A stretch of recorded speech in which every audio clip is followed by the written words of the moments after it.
Ready. नमस्कार, मैं धीरू सुल्तान, PR news India. आप देख रहे हैं PR न्यूज़ इंडिया। आज मेरे साथ भाजपा की जो श्रीमती स्वप्नी वरुण जी हैं, जिला पंचायत अध्यक्ष मेरे सामने हैं। मैं उनसे क्वेश्चन करना चाहता हूं, उनसे मैं प्रश्न पूछना चाहता हूं कि दीदी यहाँ पर जब से कितने साल हो गए हैं यहाँ पे? बाबा साहब 5 साल हो गए हैं और यहाँ की जो ज़मीन है वो बाबा साहब की मूर्ति स्थापित होनी चाहिए। क्या कहेंगे आप? देखिए, ये गांव का विषय है। गांव के लोग वो चाहते हैं ये जगह किसकी है, इस विषय पर बात कर लें और GS की जगह यहाँ के प्रधान साहब बात करें, अपना प्रस्ताव दें उसको, है ना? प्रस्ताव देना पड़ता है पहले। ये प्रधान हमारे इस कार्यक्रम में नहीं शामिल है। हमारे भैया, ये उसका व्यक्तिगत विषय है, इसमें हम कुछ नहीं कह सकते।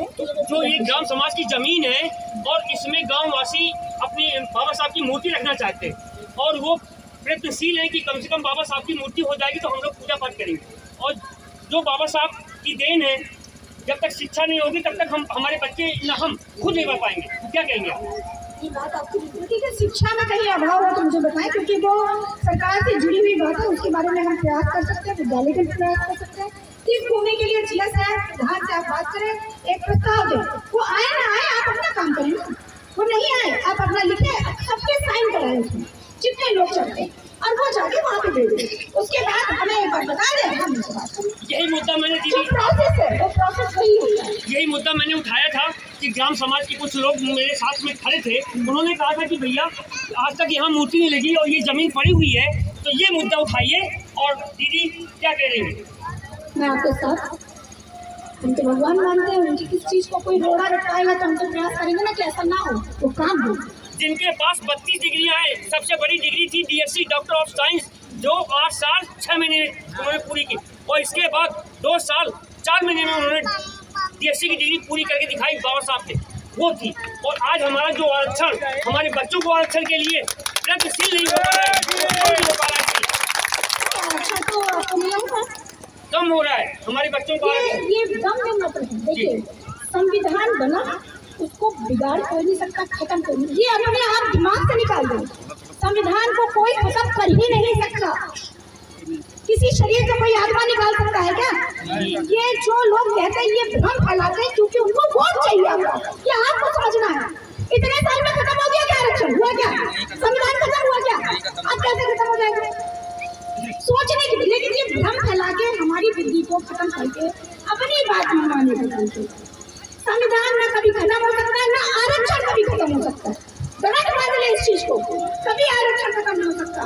हाँ, संविधान में जो चीजें गड़बड़ थी, जैसे अभी हमारे अम्बेडकर जी का एक प्रयास था कि हमारी महिलाओं को 33% आरक्षण मिले। मोदी जी दिला रहे हैं आरक्षण, कांग्रेस ने क्यों नहीं दिलाया? आप ये क्वेश्चन क्यों नहीं किया? हम महिलाओं के अधिकार को क्यों नहीं दिलाया उन्होंने? ये क्वेश्चन पहला था, ये आपको करना चाहिए। आज मोदी जी, आज आप लोगों को अगर पता हो ना पता हो, संसद बुलाई गई है इसीलिए, और 3 दिन चलेगी कि हमारी महिलाओं का 33% आरक्षण लागू होगा। हम महिलाओं को ताकत लेने जा रहे हैं। ये तभी का कानून है जो पास नहीं हुआ, अब पास हो रहा है। तो ये पूछने की विषय दीदी, एक प्रश्न, आरक्षण के जो जनक थे छत्रपति साहू जी महाराज थे, उन्होंने 50% आरक्षण लागू किया था इस देश के लिए। अब इस समय कितना मिल रहा है? देखिए, बात आरक्षण की सबके अलग अलग है, ठीक है? OBC को भी कुछ और कुछ SC ST को ST को। हमारे बाबा साहब ने खुद सर्वे करके कि किसको कितनी जरूरत है, उन्होंने क्या था, उनकी बात को तो कोई नकार नहीं सकता है। तो मैं तो उनसे सहमत हूँ कि बिल्कुल उन्होंने सही किया, और आज उनकी वजह से मैं इससे बड़ी बात नहीं क्या मैं खुद आपके सामने दिख रही हूँ कि मैं आज उनकी पद पे क्यों हूँ, क्योंकि आरक्षण है। इससे अगर मैं कुछ रखती हूँ, मैं बाबा साहब को धन्यवाद देती हूँ हृदय से आभार, क्योंकि उनकी वजह से हम लोग हैं, हमारा कानून है, हमारा संविधान है, हमारा आरक्षण। मैं श्रीमती स्वप्नी वरुण जी से मैंने बात की, मुझे बहुत अच्छा लगा। और मेरे साथ में कुछ भाई लोग बैठे, हमारे बड़े भैया बैठे। बताएं, ये बताइए, आज बाबा साहब अम्बेडकर जी की जयंती मनाते हैं और ये सारे हमारे